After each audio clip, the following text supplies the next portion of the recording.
Welcome to Dan the Cleaning Man channel, where we help you build and grow a successful commercial cleaning business. Well, good afternoon, everyone. Welcome back to Dan the Cleaning Man channel. I have a guest with me that's been in operations. I said over a decade, but it could be a lot more than what it is. But he has been in the retail as well, as more of an executive role within Walmart. And I'll let Scott download us on in regards to that. But Scott, go ahead and introduce yourself and give us a little bit of your background. My name's Scott, and I've been in operations and janitorial now for about 9 years. That's also been some sales and some other departments in the janitorial industry, but there's always been some element of operations in that. Before that, I was in retail for 20 years and various levels of management and operations. So yeah, so the retail part of it is where you transition. So with that said, Scott, how was that transition when you went from retail into janitorial?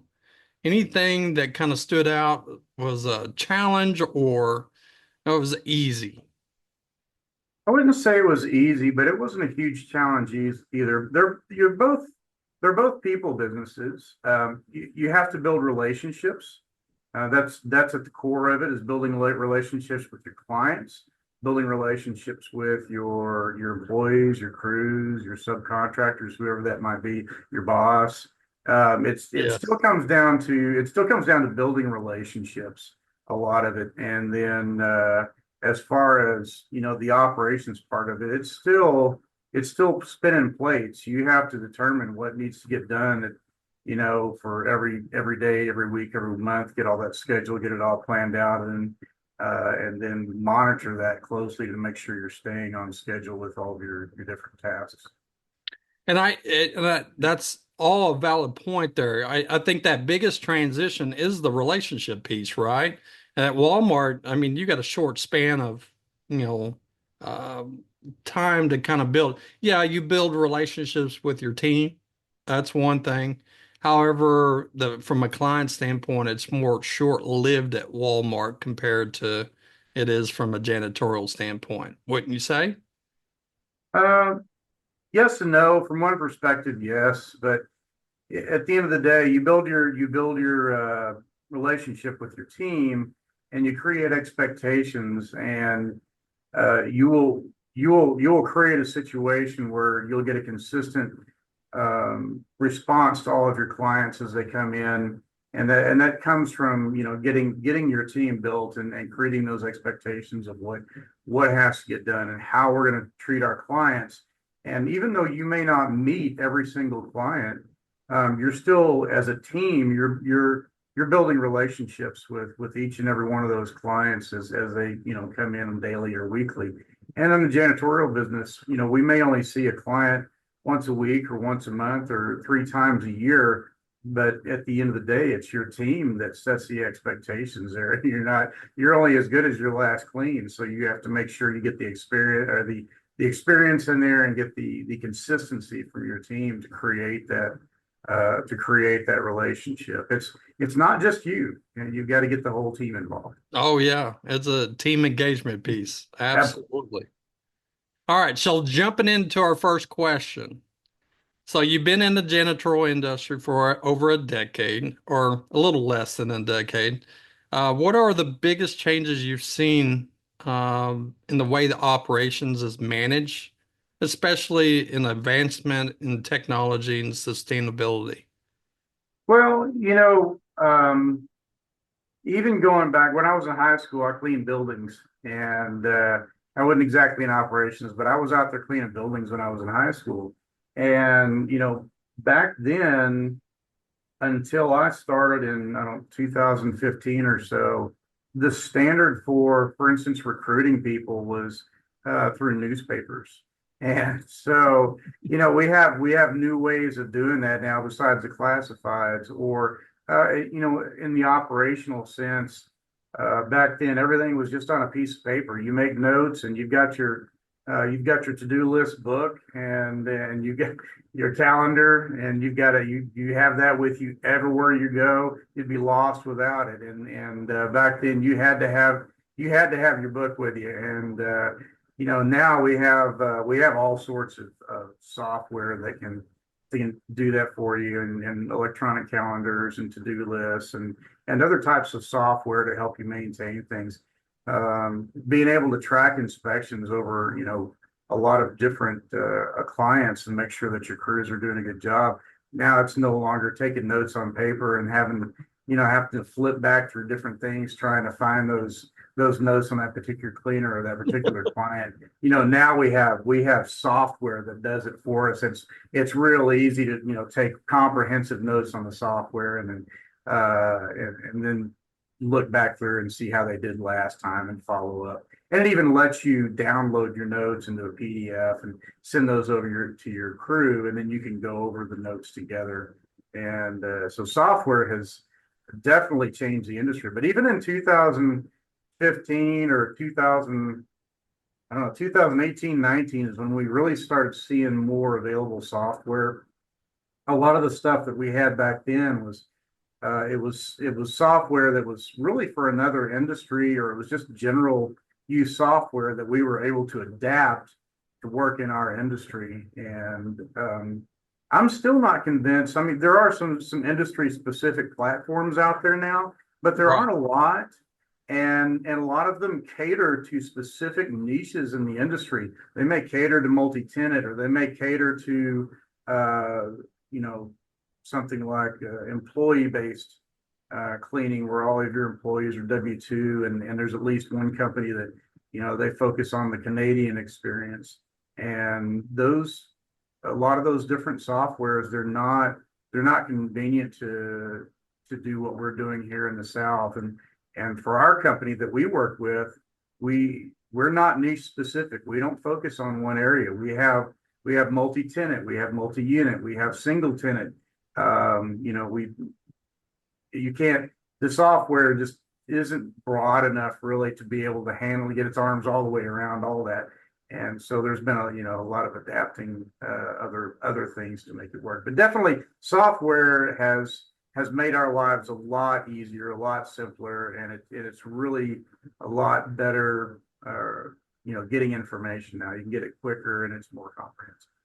100%. And you're spot on in regards to there's not a particular app that covers each niche. I mean, all together. Let's put it that way. Now, they're trying to get to that point, but there's always something missing from it. It could be a couple things that just didn't tie into what you're trying to accomplish as a company. So, but that's a very valid point. Now, the other thing I wanted to bring up, and I'm sure you probably heard stories of this too. They used to have a pocket full of quarters and a beeper when they Yeah, were cleaning it. So, yeah. That's before my time in this industry, but I do remember those days. Yes. yeah, absolutely. I'm afraid the days of the payphone and the phone booth have gone away, but yeah. Oh, man, we have came a long way. We came a long way.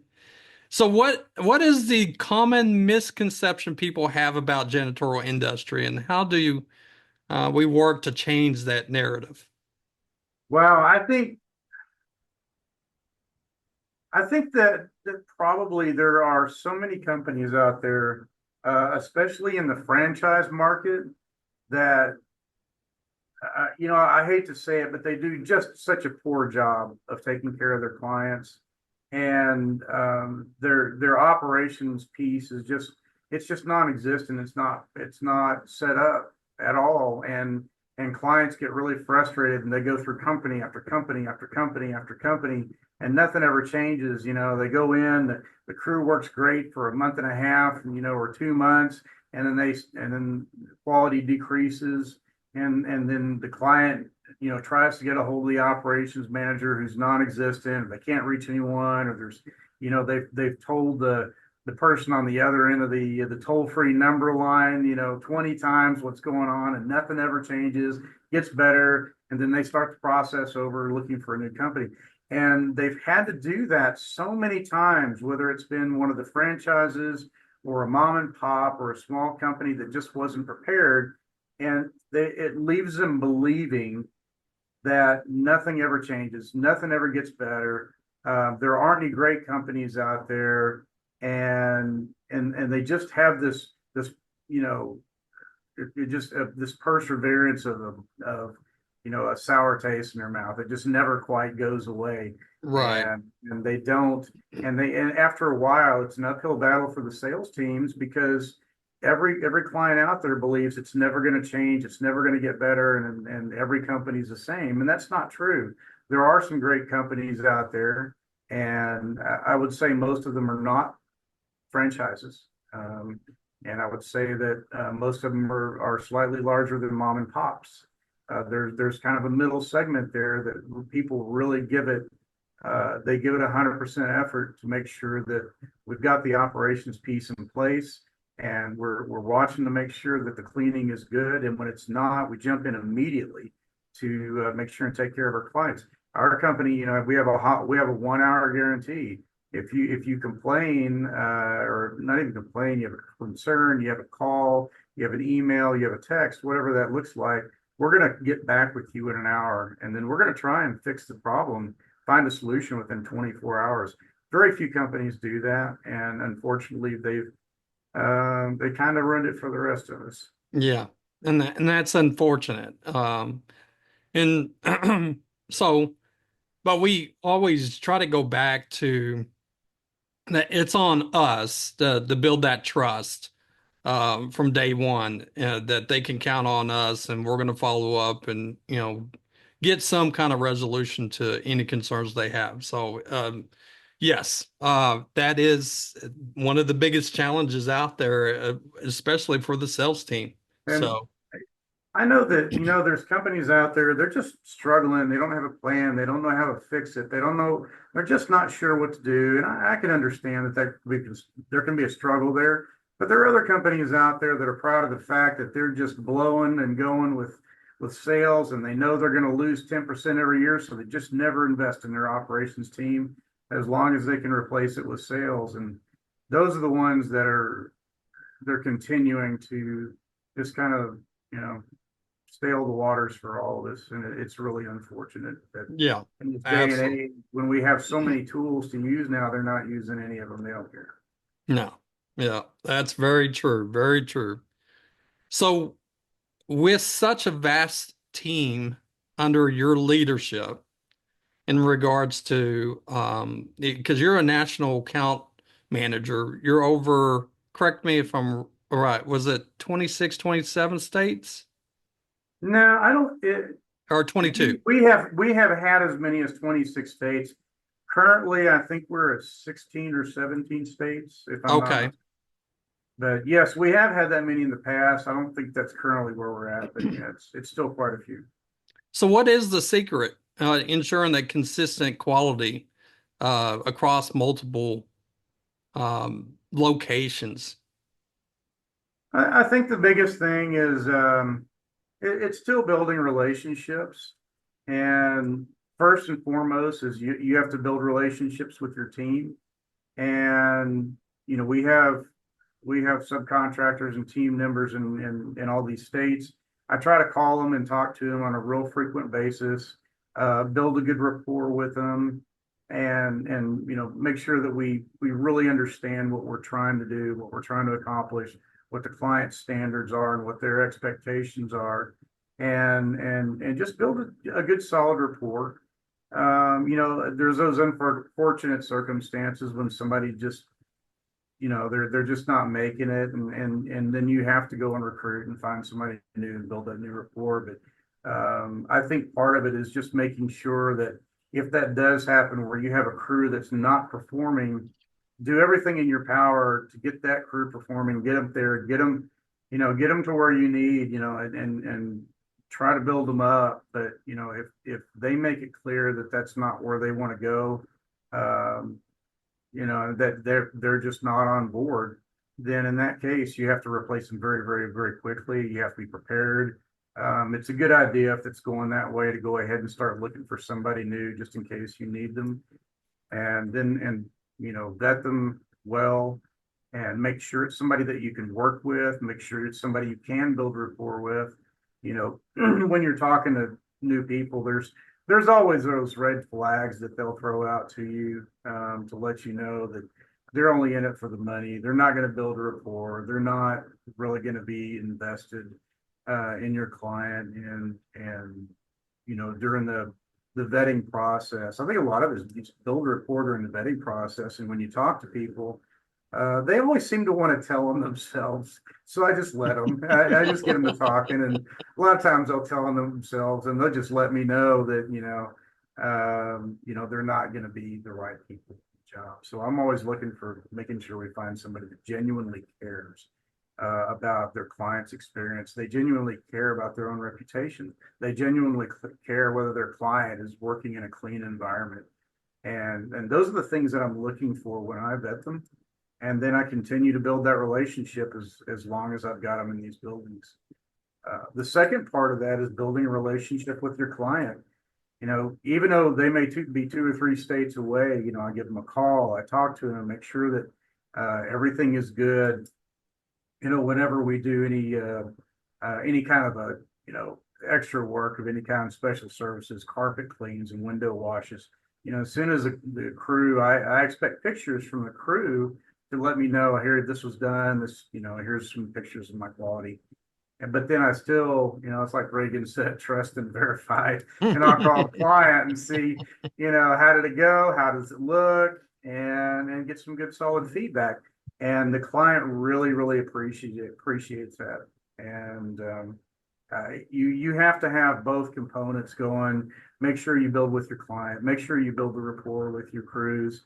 And then you just have to maintain it. There's a lot of phone calls, a lot of texting, a lot of emails, and not everyone wants to be contacted the same way.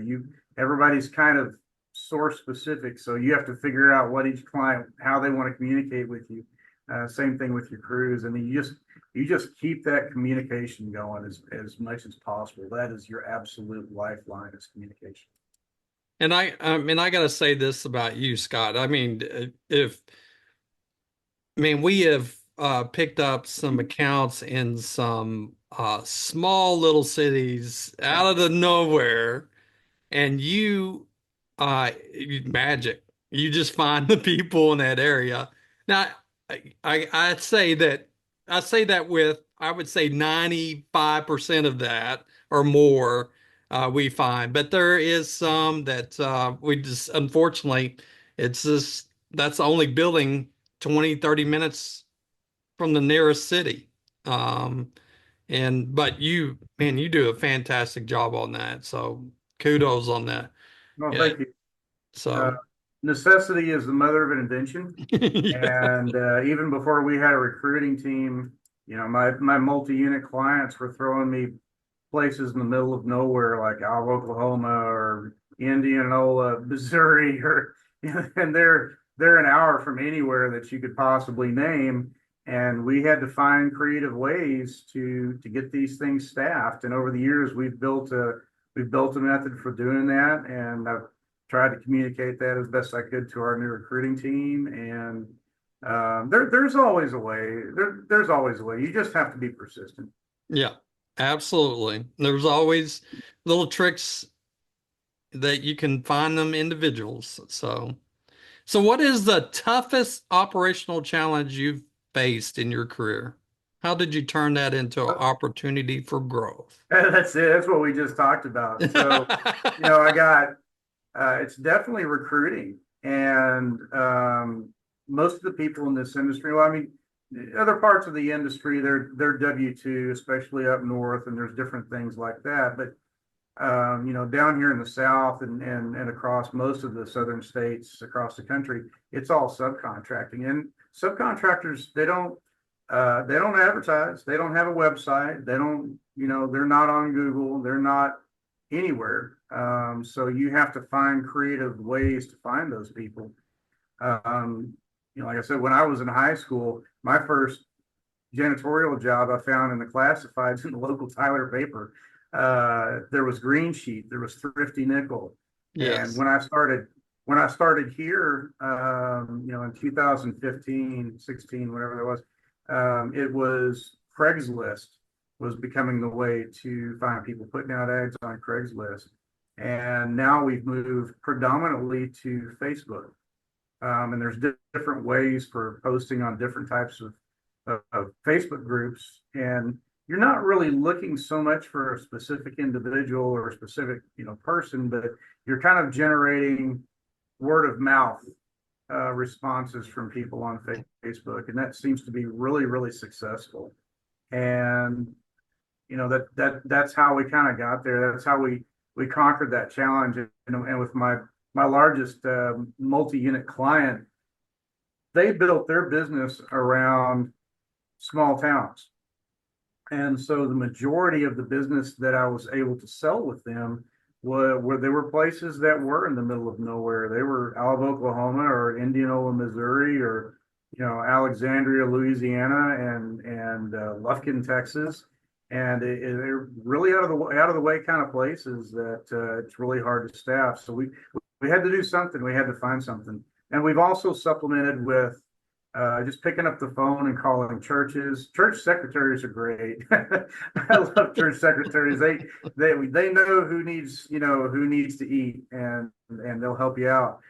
Chambers of Commerce, reaching out to Chambers of Commerce, and sometimes just calling a local doctor's office and asking them who cleans their office is what you do. So where there's a will, there's a way. But that was definitely the biggest operational challenge is how are we going to staff this? But even in locally, when we're in Plano or North Texas or Dallas, where there are lots of people, it can still be a challenge finding people sometimes. And the second part of finding people, just because you found a lot of raw talent, you still have to vet all those people and narrow it down to the ones that really want to take care of your business. And you have to be prepared at all times to, unfortunately, go a different direction when somebody proves to you that they don't want to take care of your business. That's correct. They don't want to take care of their relationship with you. And that's fine. They don't have to. There's no ill will. No, they can, wherever you need to go, you go there next. I wish you the best. But there are some people that are going to prove to you that they're not going to take care of you. They're not going to take care of your relationship. They're not going to take care of your clients. And you just have to be prepared for that with new crews that have been vetted and they're ready to go and they're hungry and they want to take care of those relationships. So that is definitely the biggest operational challenge. And I would say staff in places like Indianola, Missouri, I'm sorry, it's Mississippi, not Missouri, but Indianola, Mississippi. Staff in places like that makes you better at staffing places like Dallas. And so that's definitely been the big challenge. And I think once you've overcome that, that's one of the two major aspects of the janitorial industry is the operations piece. You have to be able to hire, train, maintain, and inspect and terminate, your crews, and rinse and repeat. And that is half of the janitorial battle, and you have to get that piece right.